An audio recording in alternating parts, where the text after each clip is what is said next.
Hey, Trip Zero here, and with friends. And we are running an experiment with supercapacitors. And this 750 watts, I believe, nope, 720 watts, according to the data sheet I have here, if you can call it that.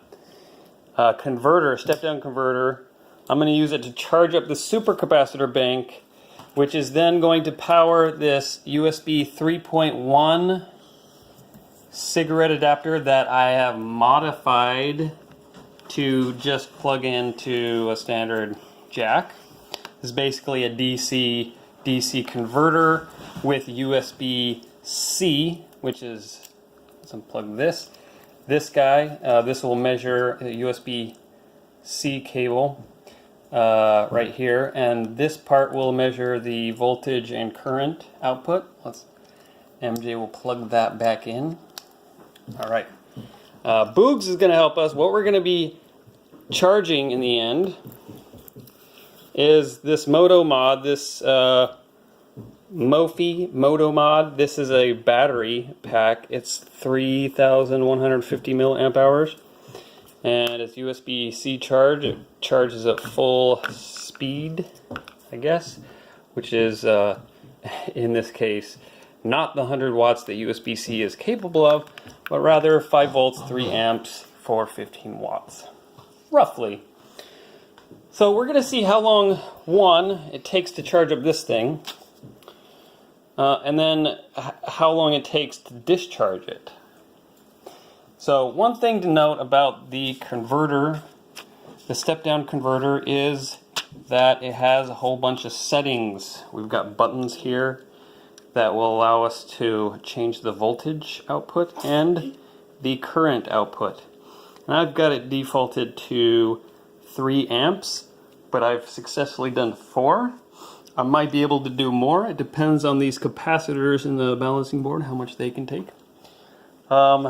And there are other videos where people charge these much faster, but I'm going to do 3 amps for this test, and it should charge up pretty quick, and it should discharge fairly quickly, but not as quickly, into the Moto Mod.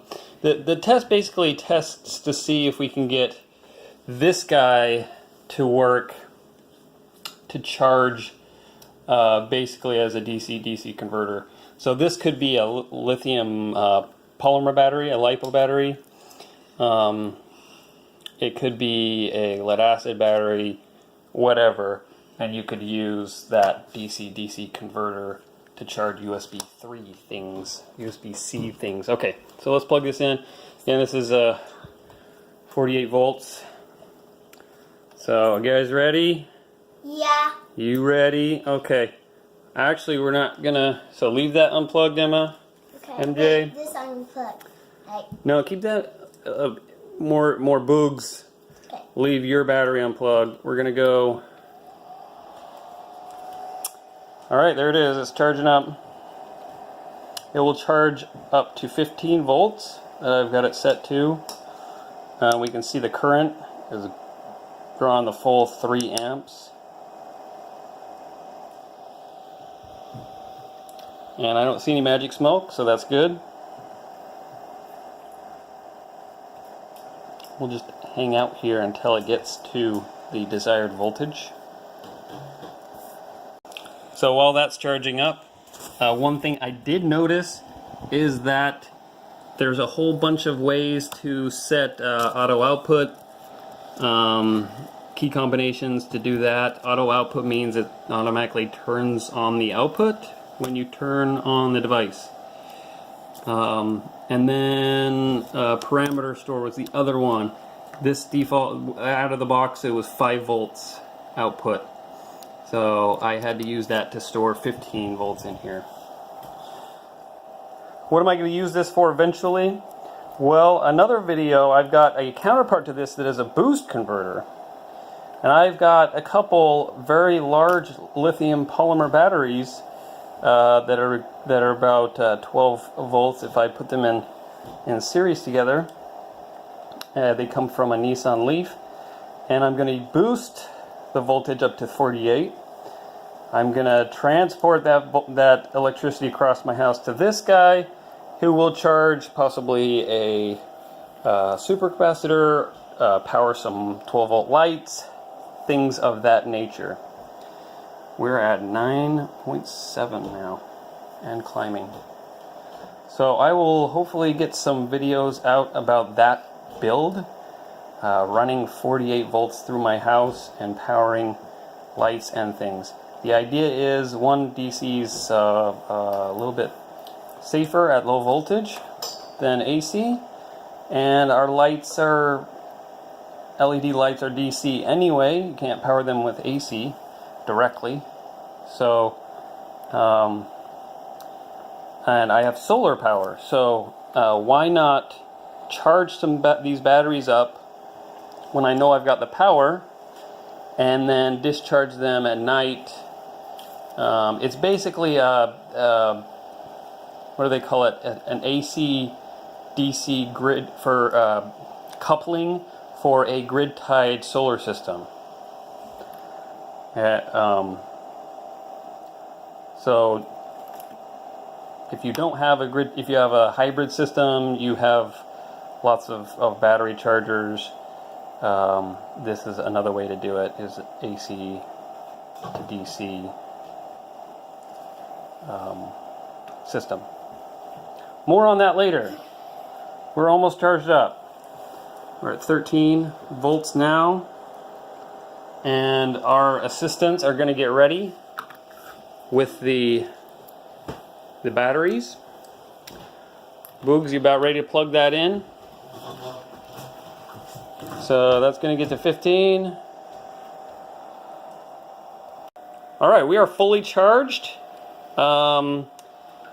My third assistant, Bugatti, is going to unplug our thing from the outlet, unplug our 48 volt AC to DC converter. Please unplug. So we are completely off the supercapacitors. We're going to watch that drop because it's powering this. It's also powering that. Okay, Boogs, plug in the battery. And MJ, please show us the display of that. It has not turned on yet, so it's just like this. Hold it just like that. See that turn on? How do you do that? Please hold it, MJ. Okay. Thank you. There you go. Perfect.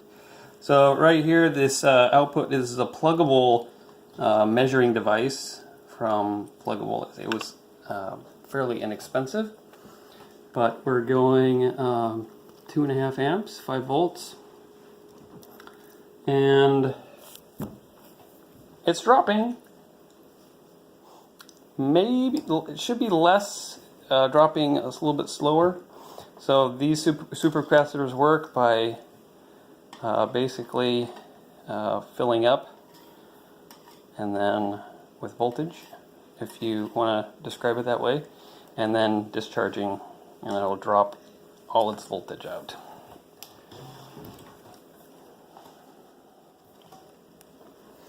Alright, are we still, how are we doing on our power?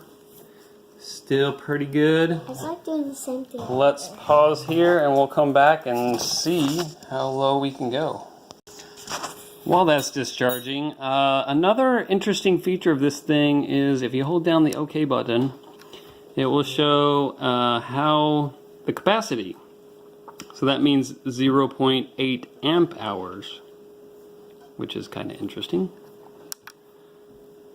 I'm not sure how it measures that as it's discharging though, but interesting nonetheless.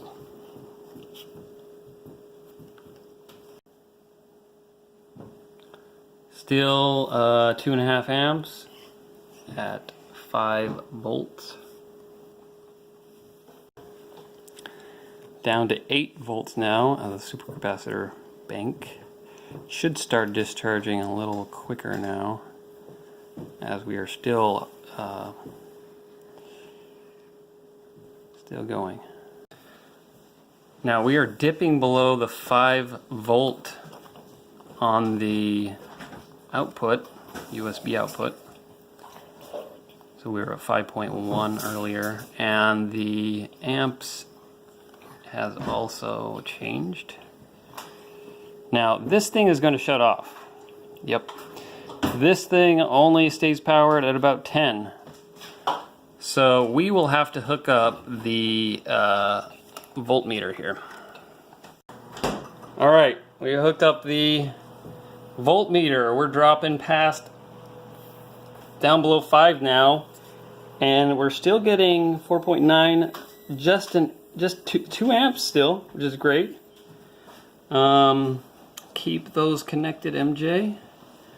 4.8. So what's interesting, this is now rating higher voltage than this.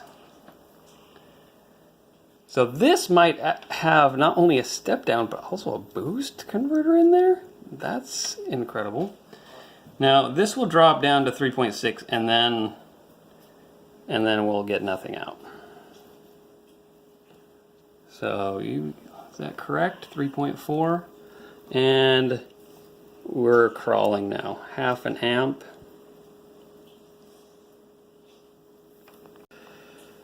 So it is still 5.2. That is crazy. So there may be a... Ooh, it's pretty warm. There may be a boost converter in there, and you may be able to use this with a 3.6 volt battery. It's getting quite warm. So we're at 2.9. Let's see where it cuts off, just for kicks. I bet somewhere around 2.6, 2.7, if it was designed to work also with lithium polymer batteries. Let's see if it drops below that. So no amps, no output now. 0 amps. And it did stop at 2.6. That's wow. Oh, now this is dropped. It looks like it's fighting though. Very interesting. So I think this guy, which, okay, so Tron Smart, I did get this on AliExpress. If you want to take a look at this, very interesting. May work with lithium polymer batteries. So input, I mean, that's obviously not correct, but very cool. All right, so that experiment I would say is a success. Did we even get, what did we get in our battery charge? Let's see, let's unplug this completely. I doubt we got any more than 10% maybe. So that maybe that's 25%. Who knows what that means? Just one light. There are 4 lights here, so we got 1 out of 4. Maybe that means 25. Now I did this experiment a little bit earlier with the phone I'm recording with, and I went from 23% to 30% just off these supercapacitors. So, all right. Thank you, assistants. Say goodbye. Bye bye. All right. With that, Trip Zero out. Cheers.